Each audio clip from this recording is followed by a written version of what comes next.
Hi, I'm John Byrne with Poets and Quants. Welcome to another edition of Handicapping Your MBA Odds. And with me is the legendary Sandy Kreisberg, aka HBS Guru, the great reader of tea leaves at the Harvard Business School. So we have a classic Indian male engineer. With a plus. Okay, this is Indian male engineer with a couple of plus factors. And we'll tell you what the pluses are in a moment, but he's a graduate of IIT Mumbai. His GPA, well, that's a plus. That is a plus. 8.3 out of 10, which is a pretty good score. I think that's an okay score. Yeah. Well, his GMAT is more than okay. It's 760, which is awfully good. Okay, so if we stop the clock there, there are a lot of people like this guy, a lot of male Indian engineers, IIT, and high GMATs. So what else? So how does this guy break out of the box, John? His job, he's got a really good job. He's not a software engineer, and he's not at an outsourcing firm. He's at Shell. And he's been at Shell for 4 years. He's had one promotion. He's worked in Europe, Australia, and the United States. What does he do at Shell? Well, he does an internal consultant at Shell. Indeed, so which is a much better job than being an engineer. Yeah, because he's consulting in engineering type stuff, but he's an internal consultant. So I'm calling this guy, high performing, Indian male plus. Okay, plus he works at Shell, which I think is an attractive employer to business schools. They don't get all that many applications from the big, whatever it is, 3, 4, the major petroleum companies now. What do they call themselves now, John? What are we down to? Boy, I don't know. They keep merging. It's Royal Dutch Shell, it's Exxon Mobil, and it's the big petro companies. That's a plus. And he's also worked in the U.S. and the Netherlands and Australia. And that's a plus too. Yeah, the international experience. Frequent flyer miles for this dude. So does Shell take him totally out of the overrepresented part of the pool as an Indian engineer who's male? Well, I don't know if it takes him totally out of it, but it's a plus. Yeah. Okay.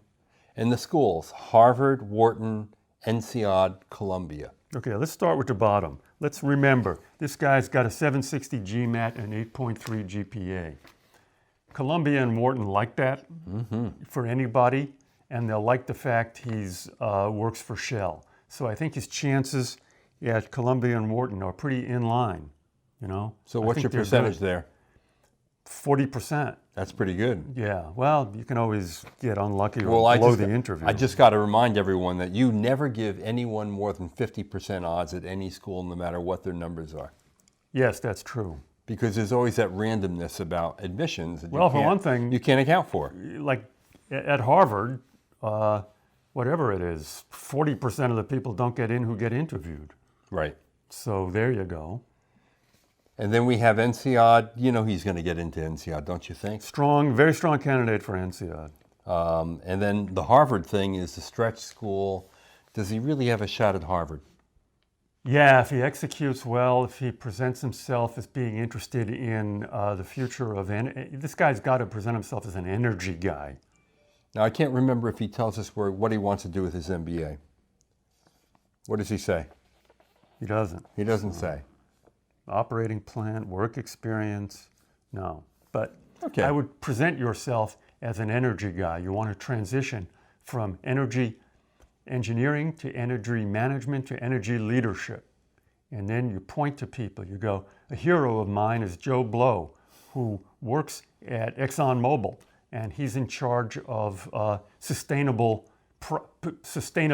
there. That would be an ideal job for me. Okay. Get it? And now here's the undercurrent of all that. That's a very linear progression from where you are, and that's what schools love to see. They like to see linear stuff. Well, because you'll be employed, yeah. Yeah, because it's predictable, and it's obvious, and it's understandable. Yes. So that's all plus. So you're getting in. The question is, where will you go?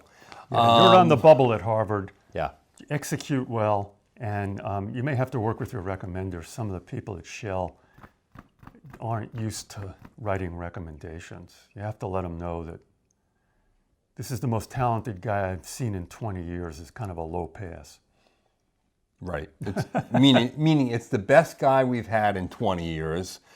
Give him a bottle of scotch. Tell him to take a few drinks before they fill out the the recommendation letter, right? Well, yeah, you could do that, but the more important thing to tell your recommender is, I'll be happy to write that recommendation and give you a very comprehensive outline.